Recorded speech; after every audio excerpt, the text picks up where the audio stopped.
Bonjour, j'ai décidé aujourd'hui de vous parler de la bioénergie. Donc voilà, depuis quelques années, on va dire à peu près 18 ans, donc je me suis vraiment intéressée à la bioénergie, à toutes les techniques en fait qui peuvent aider à maintenir donc notre corps dans un équilibre harmonieux. Voilà. Donc je me suis intéressée à plein de techniques manuelles et également donc, bioénergétiques de façon à pouvoir aider à lutter contre le stress.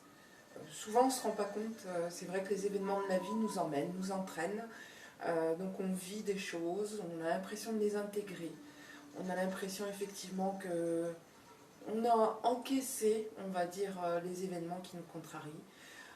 Et puis un jour le corps nous parle. Voilà, parce que ça peut être des conditions dans lesquelles nous nous trouvons, des conditions dans lesquelles nous travaillons, ou simplement un état d'esprit dans lequel nous sommes. Un mode de fonctionnement qui ne nous correspond pas, en tout cas. Et donc là, notre corps nous parle.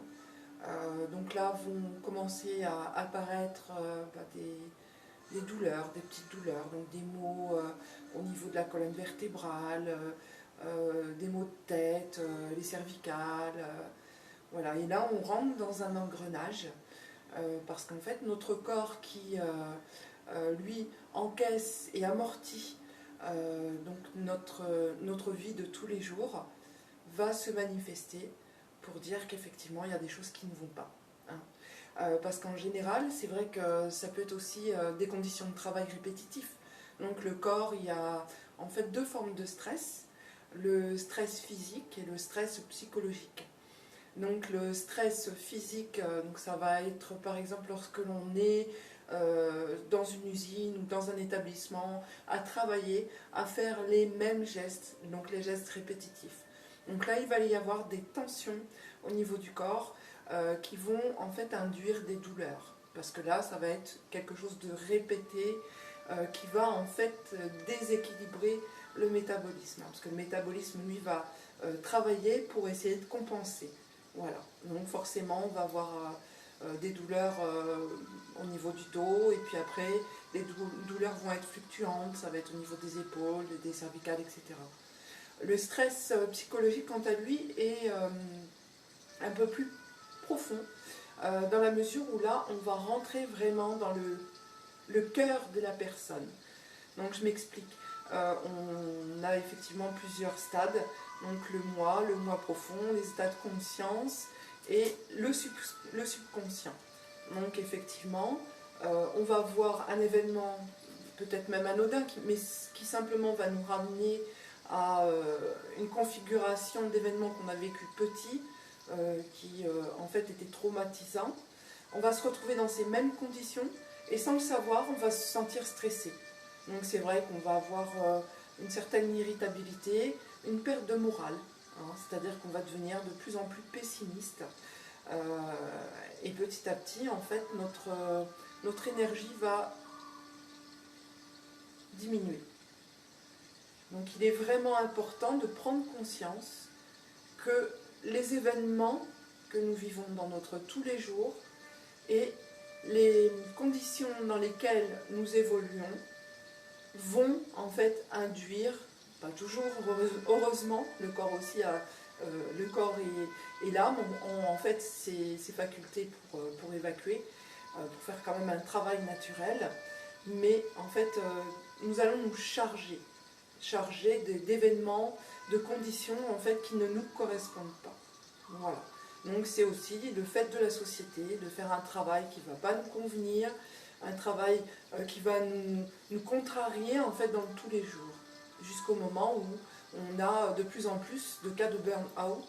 Donc effectivement le burn-out est cette soupape que le métabolisme va mettre en route, que le psyché va mettre en route, de façon à faire sortir tout ce qu'on a engrangé et accumulé à l'intérieur de notre corps, à l'intérieur de notre âme. Voilà. Donc je me suis intéressée à ces techniques manuelles et puis à ces techniques de bioénergie, de façon à pouvoir aider au niveau du corps et au niveau du psyché, de raccorder vraiment le corps et le mental. On peut faire énormément de choses avec son mental. Quand on perd son côté optimiste, quand on devient négatif dans sa forme de pensée, dans ses raisonnements, eh bien on va en fait empêcher le corps de fonctionner correctement. Voilà.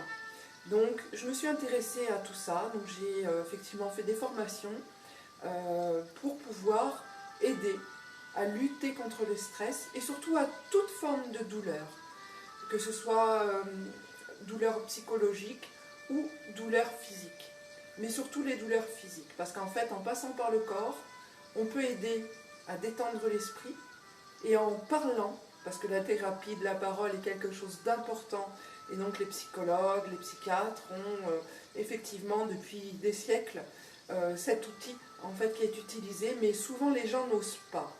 Voilà, alors qu'en fait des fois de parler, de vider un peu son sac, donc peut effectivement soulager et faire du bien. Donc je me suis intéressée et pris plein d'outils, du shiatsu, donc là on est donc avec le hamaasi, hein, donc qui vient du Japon, donc le body flash, où là on va avoir une petite pause détente de 15 minutes. Donc là ça va vraiment être le corps en fait qu'on va aider à s'abandonner. On va lâcher les tensions en travaillant donc sur les petits muscles, les petits spinaux tout au long de la colonne vertébrale. Je me suis intéressée également à la réflexologie plantaire. La réflexologie plantaire, palmaire et faciale. Donc la réflexologie plantaire et palmaire, donc c'est en fait une science qui vient de Chine, et la réflexologie faciale, le Dien Cham, vient, elle, donc du Vietnam. Donc la réflexologie plantaire est intéressante, palmaire aussi, mais un peu moins. Je vous explique pourquoi. Nos pieds, en fait, sont le premier contact avec la terre. Donc nous sommes avec nos antennes, en fait. Nous sommes reliés à notre mère terre par les pieds.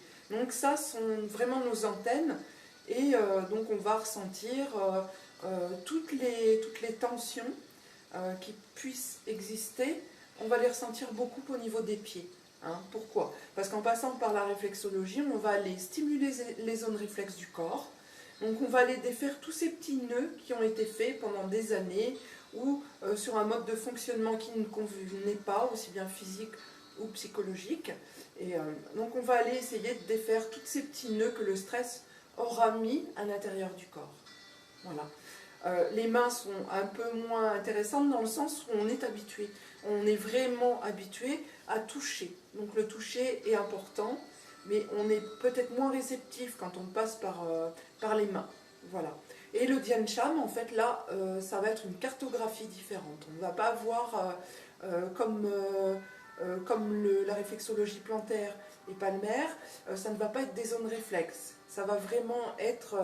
donc là, le Dien Cham ne va pas correspondre à des zones, à la même cartographie que la réflexologie plantaire et palmaire. Voilà.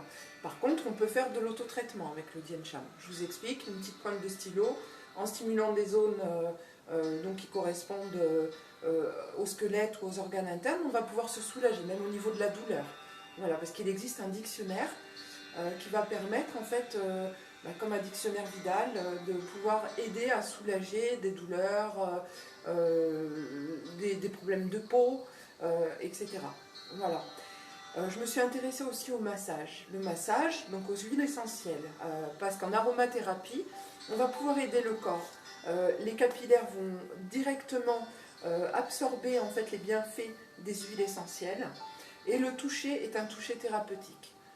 C'est-à-dire qu'en fait, comme je suis maître Reiki, j'ai au niveau des mains donc voilà une possibilité de transmettre l'énergie universelle. Donc les massages associés aux huiles essentielles vont être vraiment un plus. Le modelage pierre chaude, donc ça va être le même principe, si ce n'est que là on va bénéficier vraiment de toute la qualité de la pierre. Hein, donc le basalte a cette capacité en fait d'engrangement de la chaleur, et puis a aussi des vertus thérapeutiques. Les soins Reiki, donc le Reiki vient du Tibet. Il vient du Tibet, donc c'est un japonais, le docteur Ushui, en tout cas pour la branche que moi j'ai étudiée, le docteur Ushui qui a remis au goût du jour et qui a repris cette transmission ancienne en sachant que ce n'était qu'une transmission verbale. Donc là, on va devenir simplement un canal universel d'énergie, voilà, ou un canal d'énergie universelle. On va pouvoir transmettre et transfuser autour de soi. Alors, non pas parce qu'on le veut, hein, puisqu'il n'y a aucune intention de soin dans le Reiki, mais simplement parce qu'on est. Donc on va avoir au niveau du chakra couronne, donc ce petit voile qui va nous être enlevé par le biais d'initiation. Et donc on va pouvoir être canal de lumière et diffuser en permanence, soit par les mains, ou soit par simplement notre présence. Les personnes qui ont été initiées au Reiki, lorsque vous vous trouvez à côté d'elles, vont procurer autour d'elles, et dans les situations, un sentiment de paix, de bien-être. Voilà. Donc je fais effectivement ces soins Reiki donc, qui durent 1 heure, où là on va passer en revue et effectivement défaire tous ces petits nœuds au niveau du corps. Donc on va passer en revue tout le corps, on va aller travailler sur les chakras, donc qui sont les 7 portes, donc qui sont reliées à des glandes, donc au niveau anatomie, qui ont vraiment leur importance, mais il y a également des endroits sur lesquels on pose les mains et qui va permettre vraiment de faire circuler cette énergie qui est à l'intérieur de nous, notre ki. Alors les chakras ne sont pas des fleurs, en fait ce sont des roues. Donc quand on dit on va refermer les chakras, c'est pas tout à fait ça. C'est qu'en fait il y a des grains de sable, des pierres qui vont empêcher le flux énergétique qui est à l'intérieur de nous. Donc le flux énergétique, on va visualiser ça comme étant une rivière. Et donc quand des cailloux bloquent le chemin de la rivière, c'est vrai que plus ça va, plus le flux va être réduit, et puis au bout d'un moment ça va faire un barrage. Et en fait quand ces roues énergétiques ne fonctionnent pas et restent bloquées, c'est ce qui va provoquer en fait au niveau du corps des déséquilibres santé. Voilà. Et qui vont effectivement aussi au niveau du mental, puisque le corps et le mental sont vraiment reliés l'un à l'autre, qui vont induire des sensations de mal-être, des états de dépression, et plus encore pour aller malheureusement jusqu'au burn-out parfois. Voilà, donc moi je vous invite, si vous le souhaitez, à aller visualiser mon site. Parce que voilà, je ne vous ai pas tout dit, j'en garde quand même un petit peu pour les prochaines fois. Et puis j'espère vous voir très vite sur le site, ou bien que je puisse vous rencontrer pour vous aider. Et puis n'hésitez pas, si vous avez des questions, vous pouvez me contacter donc, par mon adresse de site. Donc l'adresse du site déjà, c'est www.l-équilibre sans accent, pardon, tiré par le toucher er.com. Donc là vous avez l'adresse de mon site et vous pouvez effectivement le visiter et voir si éventuellement vous avez des affinités, et puis si vous avez besoin de trouver des outils qui peuvent vous aider à retrouver cet équilibre santé. Voilà, pour ma part, je vous souhaite une belle journée et je vous dis à bientôt. Namasté.